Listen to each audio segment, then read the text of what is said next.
მოგესალმებით პირდაპირ ეთერშია ობიექტივი მე ირმა ინაშვილი გახლავართ თქვენთან ერთად ვიქნები დაახლოებით 50 წუთის განმავლობაში შეგიძლიათ არა მარტო უყუროთ ჩვენს გადაცემებს არამედ გვისმინოთ რადიო ტალღაზე FM 105.1 ასევე ტრადიციულად შეგიძლიათ დაგვიკავშირდეთ ჩანს ეკრანზე ჩვენი პირდაპირ ეთერის ნომერი და თქვენი მოსაზრებები თქვენი შეხედულებები გაგვიზიაროთ და ამასთანავე ის პრობლემები დააყენოთ დღის წესრიგში, რაც თითოეულ თქვენგანს ადარდებს და აწუხებს. გუშინდელ გადაცემაში მე შევეხე სოციალურ საკითხებს და თქვენი ზარებიც ამ თემის გაგრძელება იყო, ძალიან საინტერესო სატელეფონო ზარები, უაღრესად ვაფასებთ ჩვენი ტელემაყურებლის ჩართულობას ობიექტივის პირდაპირ ეთერის მსვლელობისას ამას ძალიან დიდი მნიშვნელობა აქვს და დღესაც მინდა გავაგრძელო ეს თემა თუ როგორ ცხოვრობს ჩვენი მოსახლეობა რა პრობლემების წინაშე ვდგავართ თქვი მე გუშინდელ გადაცემაში და დღესაც გავიმეორებ რომ იბრძვიან ოჯახები ფიზიკური გადარჩენისათვის და ყოველი დღე იწყება იმითი როგორ გადააგოროს ოჯახმა ეს დღე და როგორ მივიდეს მეორე დღემდე. აი ამ ფონზე საქართველოს ხელისუფლება ყოველდღიურ რეჟიმში არწმუნებს ჩვენს საზოგადოებას რომ სხვადასხვა საერთაშორისო რეიტინგებში ჩვენ ვართ დაწინაურებულები რომ ეკონომიკა ყვავის რომ კიდევ ველით ეკონომიკურ ზრდას და მინდა ეხლა კადრები გადის ჩვენს ეთერში შევეხო ერთ-ერთ მტკივნეულ საკითხს, ძალიან მტკივნეულ საკითხს. თქვენ ალბათ იცით რომ გუშინ სახელმწიფო კანცელარიის შენობის წინ გაიმართა მშობლების აქცია დიუშენის დაავადება არის ასეთი მძიმე გენეტიკური დაავადება აი ამ დაავადებით დაავადებული ბავშვების მშობლები შეიკრიბნენ გუშინ სახელმწიფო კანცელარიასთან ვიცით ჩვენ რომ 100-მდე ბავშვი არის დიუშენის კუნთოვანი დისტროფია აი ესეთი დაავადებაა ამ დაავადებით დაავადებული საქართველოში და მშობლები ბოლო 2 წლის განმავლობაში ძალიან აქტიურად იბრძვიან იმისათვის მოქმედებენ იმისათვის რომ მოხდეს თანამედროვე მედიკამენტების შეძენა სახელმწიფოს მხრიდან არსებობს ასეთი მედიკამენტები მათ გავლილი აქვთ შემოწმება რომ როგორც შეერთებული შტატების ევროპის სხვადასხვა ქვეყნების სამედიცინო სამეცნიერო ლაბორატორიებში აპრობირებულია ეს მედიკამენტები და მშობლები ითხოვენ იმას რომ მოხდეს რაღაცნაირად შეჯერება პოზიციების და გადავარჩინოთ ეს ბავშვები გაუხანგრძლივოთ მათ სიცოცხლე 8 შეხვედრა ჰქონდათ მშობლებს ჯანდაცვის სამინისტროს წარმომადგენლებთან წელიწად ნახევარი დავკარგეთო გუშინ აქციაზე ბრძანებდა ერთ-ერთი მშობელი და ამ წელიწად ნახევრის განმავლობაში ბავშვების მდგომარეობა კიდევ უფრო დამძიმდა და გუშინ მივიდნენ სახელმწიფო კანცელარიის შენობასთან იმისათვის რომ პრემიერისთვის გადაეცათ წერილი პირადად მას შეხვედროდნენ და ბოლოს მიეღოთ პასუხი რას გეგმავს სახელმწიფო გეგმავს თუ არა რაიმეს ამ მედიკამენტების შეძენის შემოტანის კუთხით და ამ ბავშვების გადასარჩენად რაც ყველაზე მნიშვნელოვანია 100-მდე ბავშვი დაავადებული დიუშენის დაავადებით ეს მხოლოდ სტატისტიკა არ არის ეს არის ძალიან დიდი ტრაგედია თითოეული ამ ოჯახისთვის იმიტომ რომ მათ უწევთ ძიმე დაავადებით დაავადებული ბავშვების მოვლა იციან რომ ეს დაავადება განკურნებას არ ექვემდებარება მაგრამ სიცოცხლის გახანგრძლივებაზე და სრულფასოვან პროცესზე ჯანმრთელობის შენარჩუნებაზე მიდის აქ საუბარი, სიცოცხლის გახანგრძლივება ძალიან მნიშვნელოვანია. ასეთ ფაქტებს ჰქონდა უკვე ადგილი ამერიკაშიც, ევროპის ქვეყნებშიც, როდესაც სრულფასოვნად ცხოვრობენ ეს ბავშვები, დგებიან ნეტლებიდან, დარბიან, დახტიან, ანუ კუნთოვანი სისტემა დგება მწყობრში და სწორედ იცით რა არის მნიშვნელოვანი? ამ 100 ბავშვის სადმი როგორ დამოკიდებულებას იჩენს სახელმწიფო, აი ამაზე უნდა დავფიქრდეთ ჩვენ და ეს უნდა იყოს საჯარო დისკუსიის საგანი. უნდა ჭირდებოდეს კი მშობელს, რომ 2 წლის განმავლობაში კარდაკარ დადიოდეს და იბრძოდეს საკუთარი შვილის სიცოცხლის გადასარჩენად.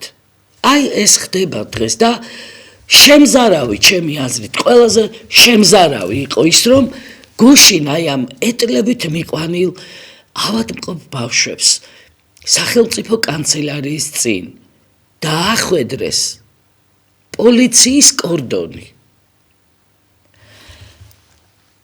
როგორ უნდა მოიქცეს ხელისუფლება, აი ნორმალური ხელისუფლება, ფეოდალები აი ესე იქცევიან, პოლიციის კორდონს ახვედრებენ ბავშვებს და მათ მშობლებს და ნორმალური ხელისუფლება როგორ უნდა მე როგორ მოვიქცეოდი ვთქვათ. გამოვიდოდი ამ შენობიდან, გამოვიტანდი სათამაშოებს, ამ ბავშვებს მოვეფერებოდი, ვაჩვენებდი რომ არაფერი აქ საშიში არ არის და არც მე არა ვარ საშიში ადამიანი. დაურიგებდი ამ სათამაშოებს, დაველაპარაკებოდი, მოვეფერებოდი, მე ამ მშობლებს ვთხოვდი შეექმნათ საინიციატივო ჯგუფი თუ ყველას არა. კი ბატონო, ყველა შევიყვანდი, არ არის პრობლემა, მაგრამ თუ ყველა არა, რაღაცა ჯგუფი მაინც საინიციატივო უნდა შესულიყო შენობაში, დაველაპარაკებოდი, ღიად ვეტყოდი, აი ამას ვფიქრობთ, ესე ვფიქრობთ, ასე ჯობია გავაკეთოთ. წამალი არის ძვირადღირებული, გასაგებია. იქნებ რაღაც სხვა ვარიანტზე შევთანხმდეთ. არა. ასეთი დისკუსია, ასეთი საუბარი კი არ შედგა გუშინ სახელმწიფო კანცელარიასთან. ეს მშობლები, ისედაც გამწარებული მშობლები, კიდევ უფრო შეურაცხყვეს ამ იგნორით და უყურადღებობით, კიდევ უფრო დაძაბეს და გაანერვიულეს ეს ავადმყოფი ბავშვები და არავინ არაფერი რა, ვითომც რა მოხდა მე 100 ბავშვი რა და ყოველდღიურად სიცოცხლის გადასარჩენად იბრძვიან ეს მშობლები და არაფერი, ოდესმე რაღაცას იზავენ თურმე და ეს ოდესმე ამ ბავშვებისთვის და ამ ბავშვების ოჯახებისთვის არ არის საკმარისი ახსნა და აქციის ლოზუნგი იყო ძალიან ისეთი საინტერესო, გულში ჩამწვდომი. შენი შვილი რომ იყოს, როგორ მოიქცეოდი, შენი შვილი რომ იყოს, რას გააკეთებდი. და ვხედავთ ჩვენ რომ ფეოდალების შვილები, კი ბატონო, ეხლა არც ერთი ბავშვის ბედნიერება არ მამწუხრებს, პირიქით მახარებს და ძალიან ბევრი ბავშვი უნდა იყოს, ყველა ბავშვი უნდა იყოს ბედნიერი, იცით? და ისეთი პირობები უნდა იყოს სახელმწიფოში შექმნილი, რომ ბავშვს არ ექმნებოდეს ვითარება, რომ ქუჩაში უნდა გაყვეს მშობელს, იმისათვის, რომ პრეპარატი მოიპოვოს რამენაირად, სიცოცხლის გასახანგრძლივებლად აუცილებელი პრეპარატი. და ჩვენ ხედავთ ფეოდალების შვილები, როგორ მოიქცეოდიო შენი შვილი რომ იყოს, მათ ყველაფერი აქვთ. მათ აქვთ ჯანდაცვის სათანადო სადაზღვევო უზრუნველყოფა, მათ აქვთ საშუალება უცხოეთში გამგზავრების მკურნალობის, მათ აქვთ საშუალება ძვირადღირებულ სასწავლებლებში სწავლის, მათი მშობლები ყოველდღიურად იმ მილიონებს, კიდევ სხვა მილიონებს უმატებენ. მერე საკუთარ შვილებით ამაყობენ, რომ აი გავზარდეთ კარგი შვილები, რაც თავისთავად კარგია, მაგრამ სხვის შვილებსაც გადახედეთ, სხვისი შვილების სიკეთის და ბედნიერებისთვისაც იბრძოლეთ. მარტო ის ხო არ არის მიღწევა, რომ შენ კარგი შვილი აღზარდე და ყოჩაღ მამიკო. აბა, რა ყოჩაღი მამიკოები ხართ არა მარტო საკუთარ შვილებზე რო ზრუნავთ და ეს 100 ბავშვი როგორ გადავარჩენთ მათ რამდენად მივაღწევთ იმას და მიაღწევენ ეს მშობლები და ჩვენი საზოგადოება ჯამში იმას რომ შედგეს კონსენსუსი აი ამითი კიდევ ერთხელ გამოჩნდება დღევანდელი ჩვენი ხელისუფლების სახე ჩვენი არა დღევანდელი საკუთარი თავის ხელისუფლება როა იმ ხელისუფლების სახე კიდევ გავაგრძელებ მე ამ თემაზე საუბარს მანამდე ზარია ეთერში მოусმინოთ ჩვენს ტელემაყურებელს გამარჯობათ ისაუბრეთ ალო ისაუბრეთ თქვენ პირდაპირ ეთერში ბრძანდებით დროს ვკარგავთ და თუ არ შეწუხდებით მაშინ თავიდან დაგვიკავშირდით როცა რეკავთ პირდაპირ ეთერში ძალიან დიდი პატივისცემით მინდა გითხრათ პირდაპირ დაიწყეთ საუბარი იმიტომ რომ აქ არ არის ცენზურა და არავინ არ გაგესაუბრებათ ჩემს გარდა ჩვენ ვლაპარაკობთ ძალიან მძიმე თემაზე დიუშენის კუნთოვანი დისტროფია არის ასეთი მძიმე დაავადება საქართველოში 100-მდე ბავშვია დაავადებული ეს გენეტიკური დაავადება მკურნალობა საკმაოდ ძვირია მაგრამ ამის მიუხედავად უკვე ამერიკასა და ევროპაში მოხდა რამდენიმე პრეპარატის შემოწმება და მიდის უკვე მკურნალობა ამ პრეპარატებით დაავადებული ბავშვების და არის შედეგები და მშობლები რომლებსაც თქვენ ახლა კადრში ხედავთ შეიკრიბნენ გუშინ სახელმწიფო კანცელარიის შენობასთან და სახელმწიფოსგან ითხოვენ თანადგომას თანამონაწილეობას ამ ბავშვების გადარჩენის პროცესში განამათ არ ესმით რომ 1 მილიონი 3 მილიონი ეს ძალიან დიდი თანხაა მაგრამ ეხა ამათ მილიონებს და ტენდერებს რო გადავხედავთ თითო კომპანიას 60 და 100 მილიონი ტენდერი რო აქვს მოგებული ოცნების შემომწირვალ და მხარდამჭერ ბიზნეს კომპანიებს აი მათ ფონზე ეს 3 მილიონი არაფერი არ არის და 100 ბავშვის სიცოცხლე რო გახანგრძლივდება და გადარჩება იმასთან შედარებით ეს ზღვაში წვეთის წვეთია მოდი ესეთ ვთქვათ რა და დღეს ნახეთ ჩვენ რომ დადგა ფატალური შედეგიც 3 ბავშვი უკვე გარდაიცვალა ამ ბოლო პერიოდის განმავლობაში იმიტომ რომ ვერ მიუსწრომათ სათანადო მკურნალობამ სამართლიანობა მოითხოვს აღინიშნოს რომ არის გარკვეული ცვლილებები გარკვეული პერიოდის წინ ამ დაავადებით დაავადებულ ადამიანებს ბავშვებს მიენიჭათ შეზღუდული შესაძლებლობის მქონე პირთა სტატუსი, ასევე რაღაც ელემენტარული ვარჯიშები არის, რასაც სახელმწიფო იღებს თავის თავზე, მაგრამ ეს არასაკმარისია.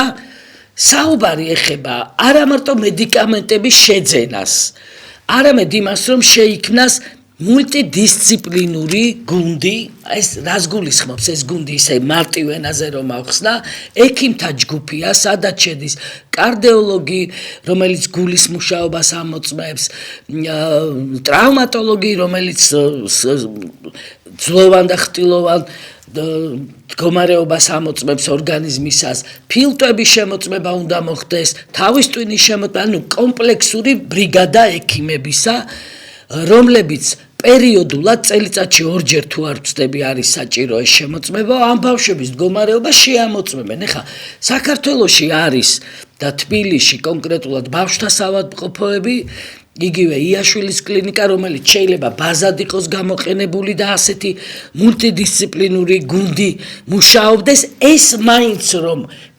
გაკეთდეს, მშობლები აღნიშნავენ, რომ ესე ძალიან დიდი დახმარება არის დიუშენით დაავადებული ბავშვებისათვის.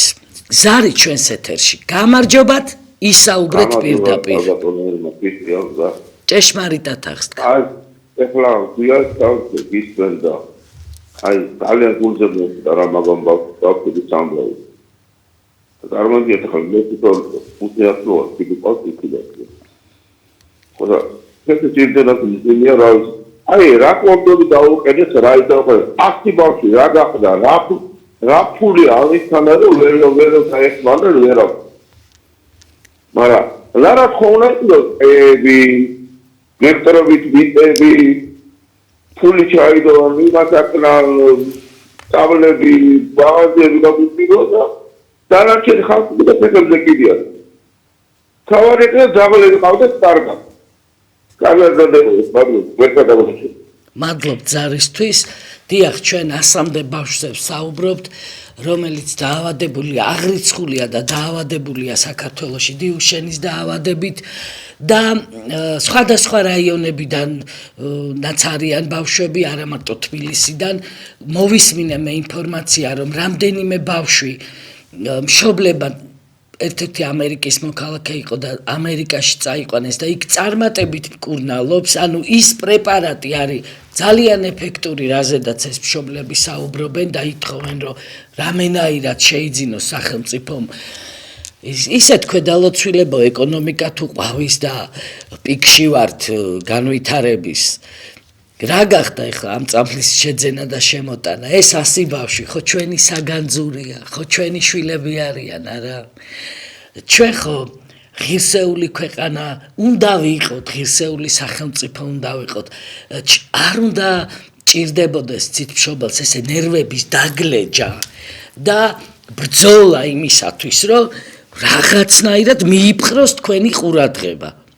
და ჯანდაცვის სამინისტროში რომ იმართებოდა შეხვედრები, ეს შეხვედრისთვის ხომ არ არის. მას ხომ უნდა მოყვეს რაღაცა შედეგი.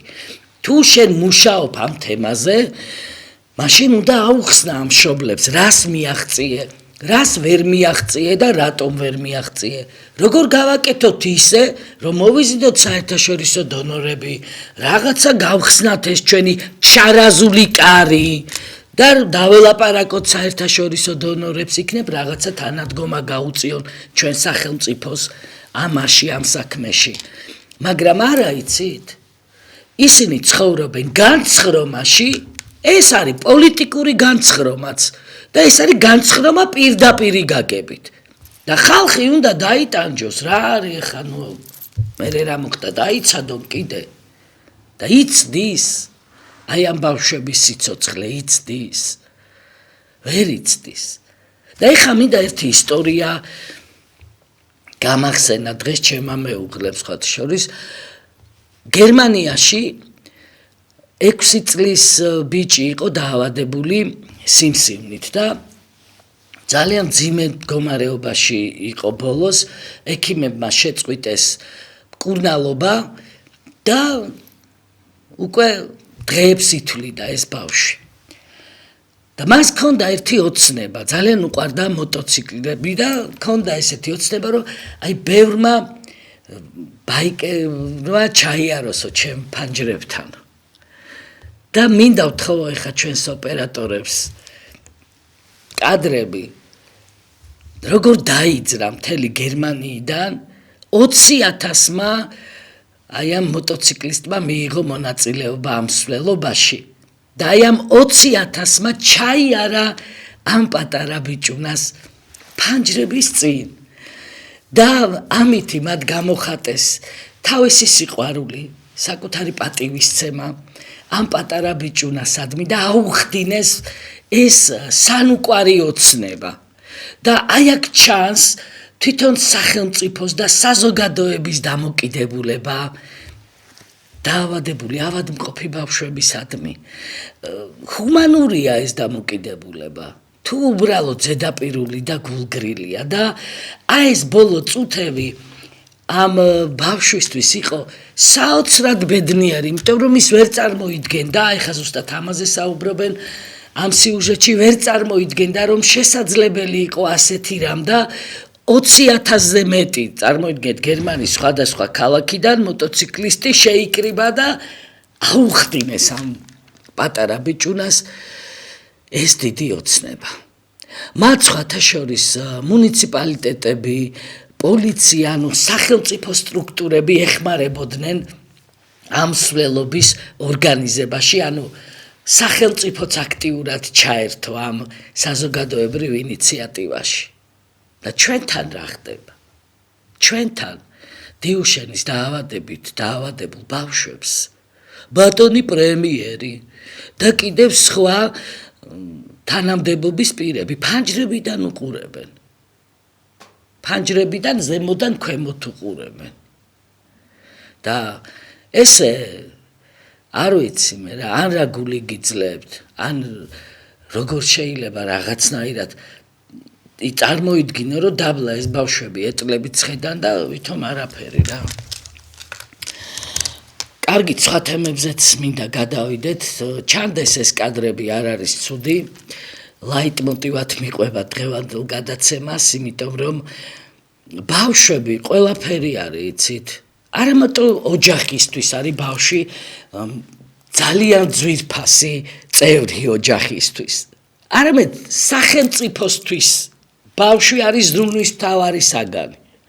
და ეხლა აი ამ ფონზე დღეს რომ გადაცემისთვის ვემზადებოდი, აუდიტის დასკვნებს ვკითხულობდი და იმ დასკვნაში ბავშვებს ეხება ეს საკითხი, ვკითხულობთ, რომ საქართველოს, მე ხარ მინდა რომ შემეშალოს, ამიტომ ჩავხედავ, აუდიტის დასკვნის მიხედვით საქართველოს მასშტაბით სკოლებსა და ბაღებში 352 სკოლასა და ბაღში სამზარეულოებში წყლის ნიმუშები აიღეს და ამ წყალში ფეკალიებია.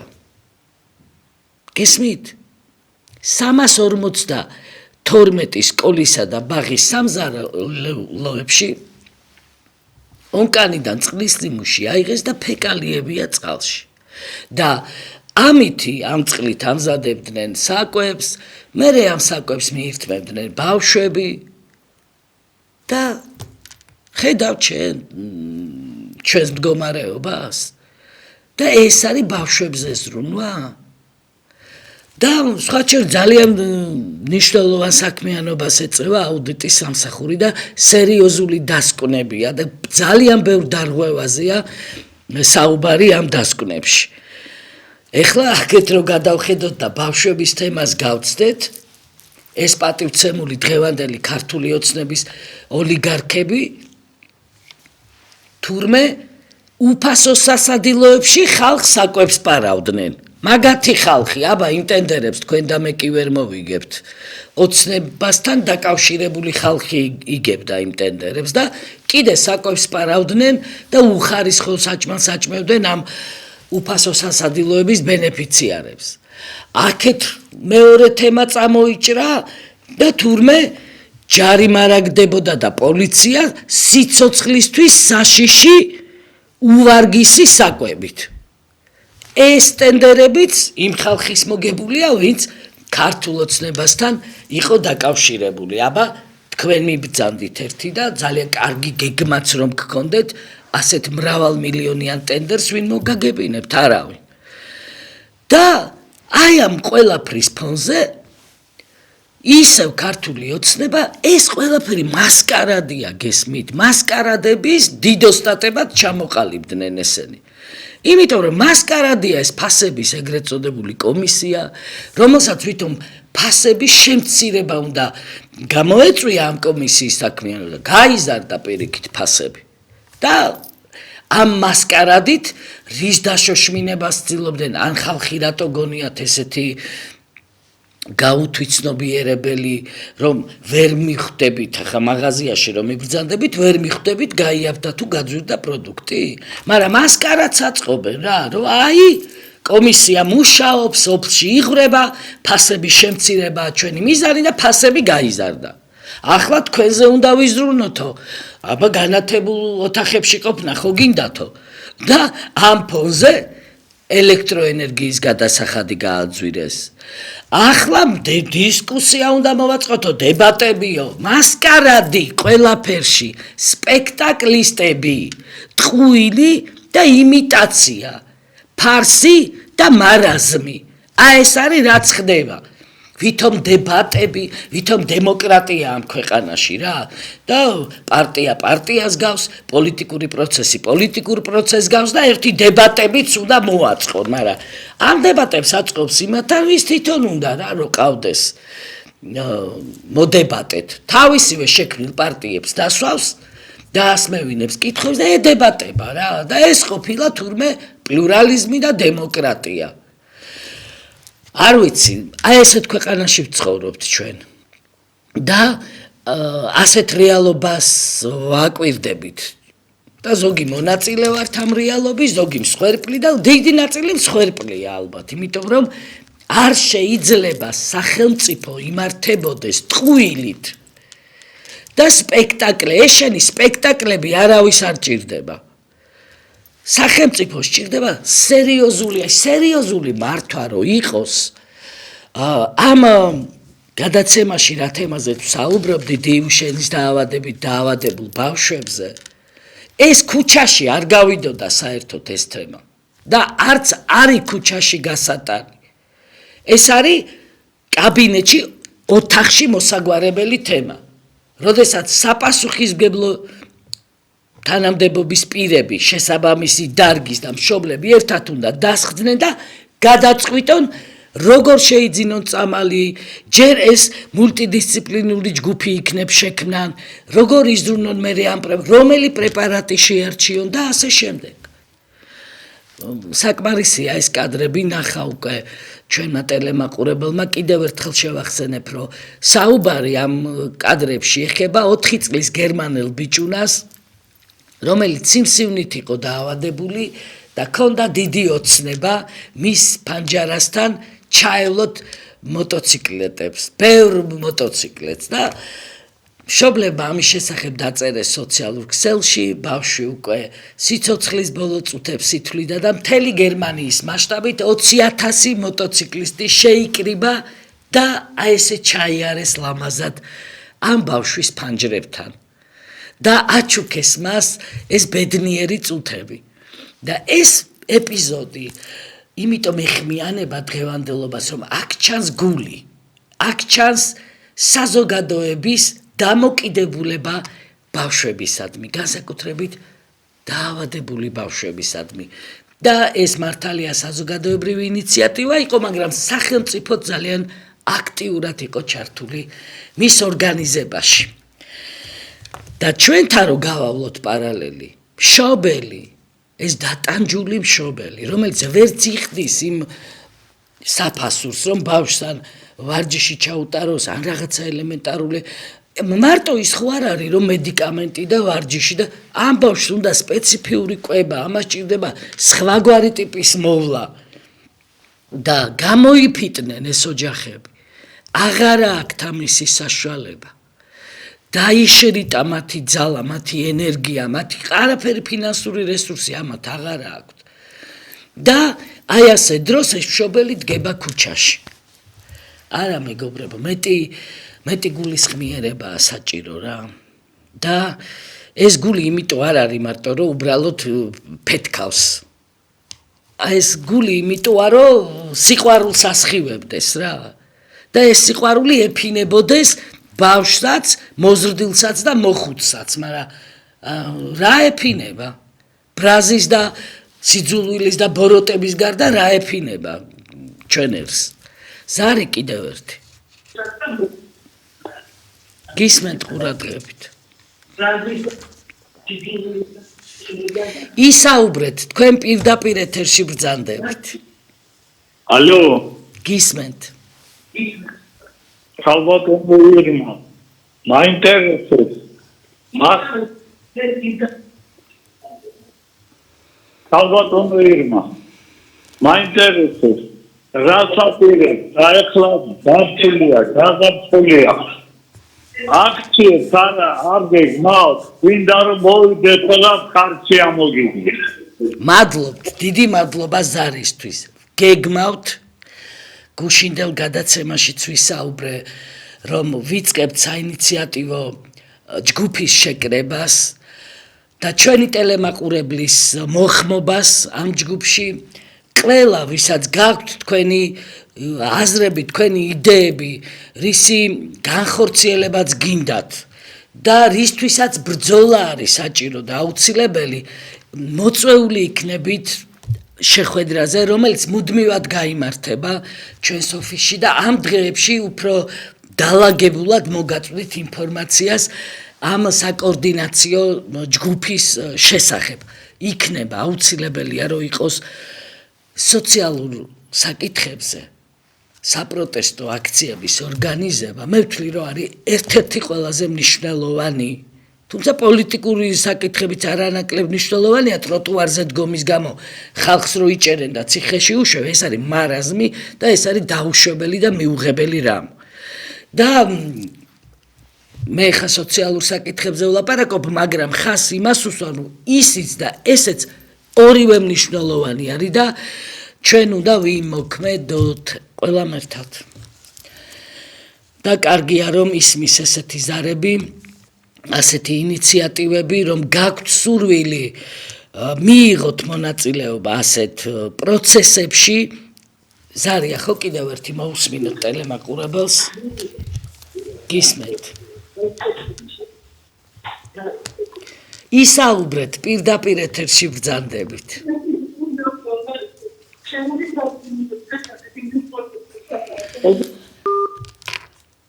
ძირფასო მეგობრებო თუ პირველად რეკავთ ობიექტივის ეთერში აუცილებლად უნდა დაშორდეთ ტელევიზორს ან ხმას ჩაუწიოთ იმიტომ რომ განმეორებით ისმის თქვენი ხმა და ეს გაბრკოლებთ და ვერ ახერხებთ პირდაპირ ეთერში თქვენი მოსაზრებების გაჟღერებას ამიტომ დარეკავთ თუ არა და შემოხვალთ პირდაპირ ეთერში პირდაპირვე დაიწყეთ საუბარი მე ვლაპარაკობ გუშინდელ გადაცემაშიც დღევანდელ გადაცემაშიც იმაზე როგორ ცხოვრობს თითოეული ჩვენი მოქალაქე და რა დიდ კედლებს ეჯახება რა ყველა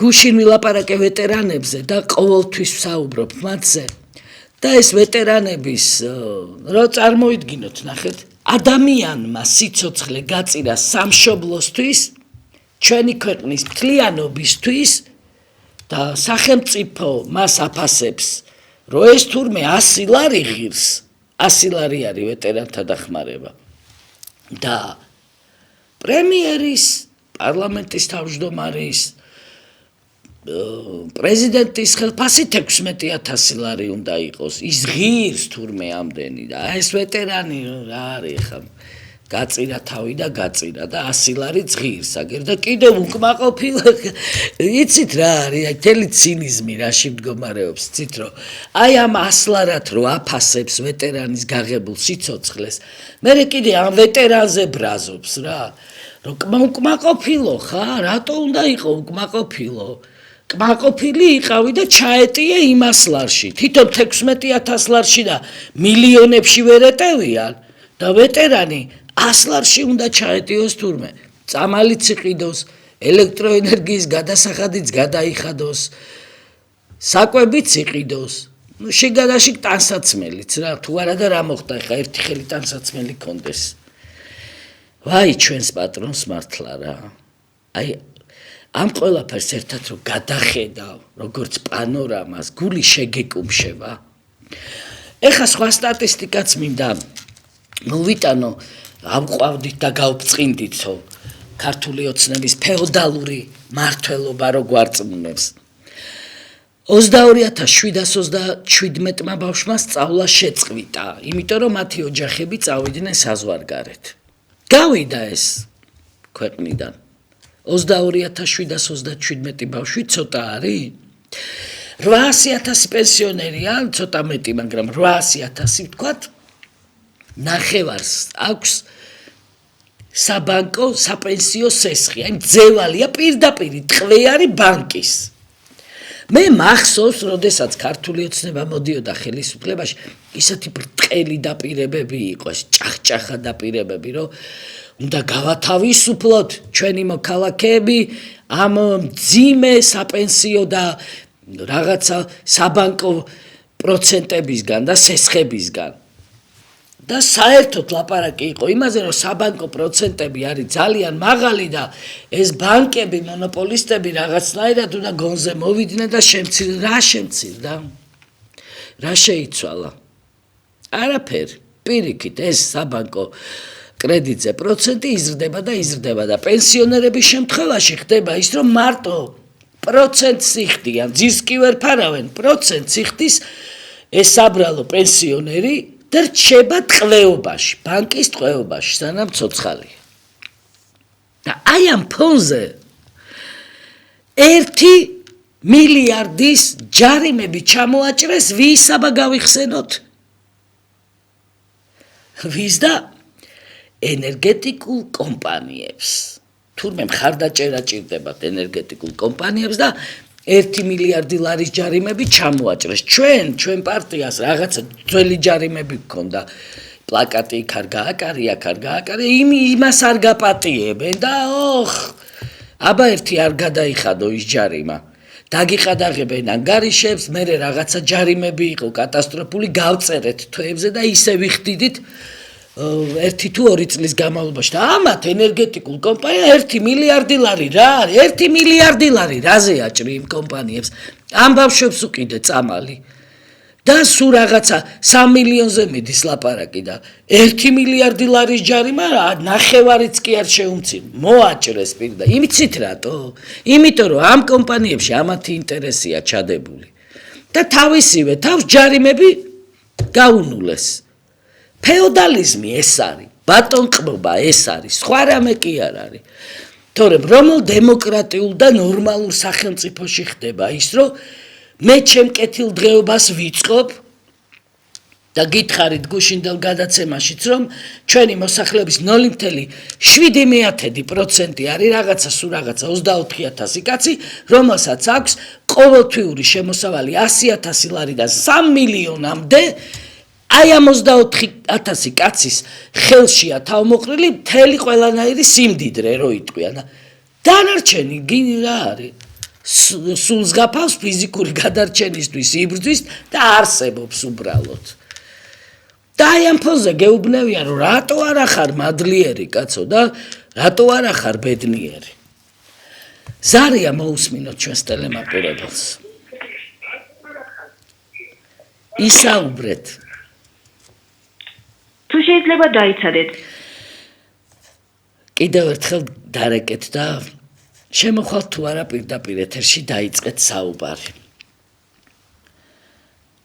აი ხა წეგარო ვლაპარაკობდი უფასო სასადილოების თემაზე ისევ თითო რო იძიებენ თან ერთი ხელით კორუფციას ებრძვიან და მეორე ხელით კიდე იმ თემებს რომელიც გამოთავისუფლდება ეხლა სხვა ჯგუფი იკავებს კოლცენტრების არ იყოს ვითომ დახურავენ მე კიდე ეხლა ახალი ჯგუფები გახსნიან და ისინი აკეთებენ ფულს და აფერისტება და თაღლითება ზრდიან ჩვენი შვილების თაობას და აი უფასო სასადილოებზე რო ვლაპარაკობდი თვითონ ეს სპექტაკლისტები რა რომ გამოავლინეს თავისივე ხალხი ვინც ტენდერი მოიგო და უფასო სასადილოებში მოიპარა 3.500.000 იცით მე რა მოხდა აი მომპარავს ვინც მოხუცებს და გაჭირვებულ ხალხს ამ უფასო სასადილოებიდან მოპარა შეუმცირა საკვები ან უხარისხო საკვები უყიდა და მოიხვეჭა იქიდან 3.500.000 გადაახტევინეს 50,000 ლარიანი გირაო და გამოუშვეს ხო აბა როგორ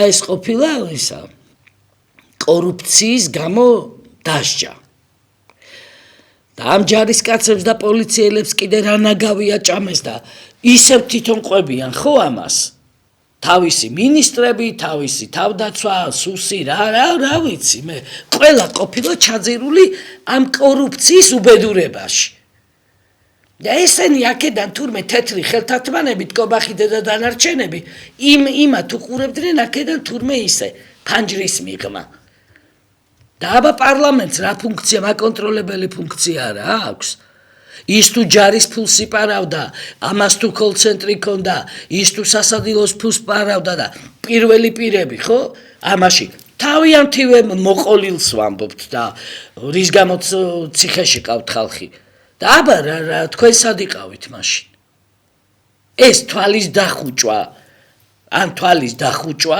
იმაზე რაც ხდებოდა ან ირიბით თანამონაწილეობა ეგ აბა რა არის და აი ასეთ დამპალ საფუძველზე იდგა თურმე ეს სახელმწიფო და ეს პარტია კიდე ფეოდალების პარტია გამოდიოდა და ყოველ არჩევნებზე გარწმუნებდათ თქვენ რომ უალტერნატივოები ვართო ჩვენო ვინ თუ არა ჩვენო და ამდენი მინისტრის მოადგილე და ამდენი პირველი პირი პოლიტიკური თანამდებობის პირები დადანაშაულებულები კორუფციაში და ესენი ყოფილან შეუცვლელები თურმე და კრისტალურები. მოусმინოთ ტელემაყურებელს. მაგენის გარეშე რო არაფერი არ იქნებოდა ამაზე ვიჩეპარება ეკი პირველი ბანდიტები და პირველი ჯარშელები მაგენი არიან და მე ვეშხვები მადლობთ. დიდი მადლობა თქვენი ზარისთვის. ჩვენ გვაქვს კიდევ დრო და თუ გექნებათ საშუალება შეგიძლიათ დაგვიკავშირდეთ.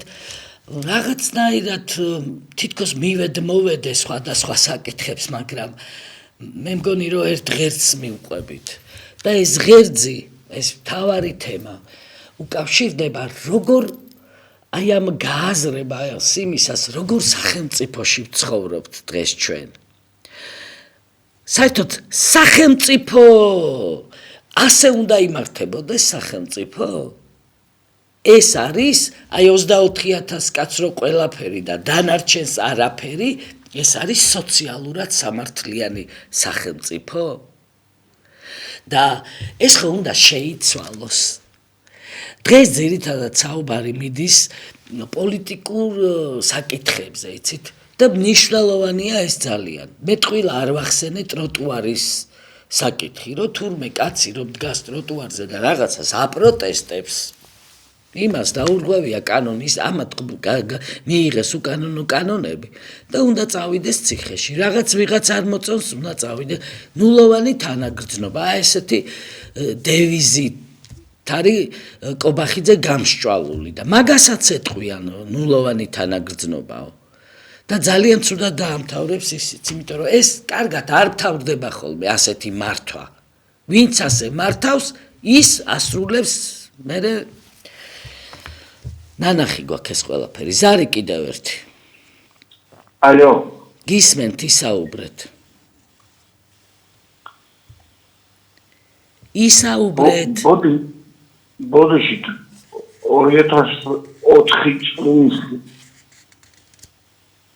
ნაუმრობა აითვლება თუ რასაკეთებს ეს ახალი. აი მაინტერესებდა უბრალოდ. გეშლებათ 2004. 4 რას გულისხმობთ? 2004 ოსეთში შეგატება რო იყო. კეთილი. მადლობთ. როგორც ვიცი მე, დიდი სამამულო ომის აფხაზეთის ომი, აგვისტოს ომი. და თუ გნებავთ კიდე გადავამოწმოთ ვეტერანთა დეპარტამენტთან, მაგრამ ძირითადად ეს კატეგორიებია და ამ კატეგორიებით ენიჭება და მინიჭებული აქვთ ვეტერანობა ჩვენს მეომრებს და საბრძოლო მოქმედებებში მონაწილე პირებს. ბევრ საკითხზე ვისაუბრეთ, და მთავარი ის არის, როგორ სახელმწიფოში ვცხოვრობთ და როგორ სახელმწიფოში გვინდა ცხოვრება.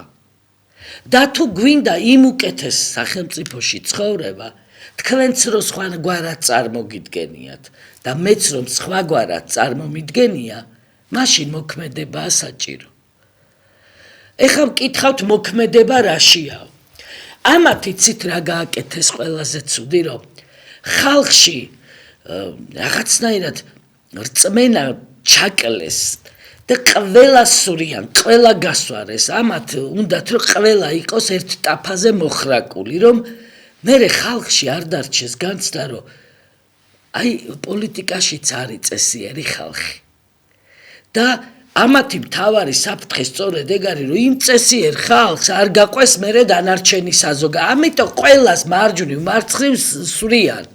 ეს არის ქართული ოცნების ფეოდალური მმართველობის ერთ-ერთი ხელწერა, რომ ყველა გასვაროს.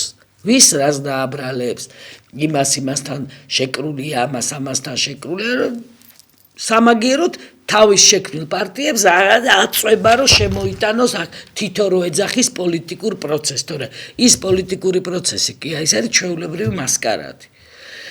და აი სწორედ თქვენში არ უნდა ჩაქრეს ეს რწმენა, რომ ვინც პოლიტიკაშია, თურმე წესიერებასთან პრობლემა აქვს. არ არის მეგობრებო, ესე დამიჯერეთ რა. და აქტიურობას აქვს ძალიან დიდი მნიშვნელობა არაბული ქალაქების მშენებლობაზე. კიდევ ერთხელ ვამბობ, მეტი რო ყოფილიყო თქვენი აქტიურობა და ჩართულობა, ვერ შეძლებდნენ იმ ქალაქების აშენებას. ვერ შეძლებდნენ ამას. ზარი კიდევ ერთი. ალო. გისმენ ჩემო ძვირფასო. გამარჯობა. ეხლა და ხალხის არაფერია ცენტრალურად. მილიონი თვითონსამე. პენსიონერები, ქალმა, დამპალმა, შევარდნადემ Lugusabin ka, puledi ka, khazna, palarosi shewatanya, kamaita interesia. Aya miliyoni puledi gamokonda, heta karebulu tareba chenisa. Natorobiyakni, esi tayoba, tayoba toarosu, sepsekunda, olas naga. Kito miliyoni tagrobina, centamli pulera vaprosunes.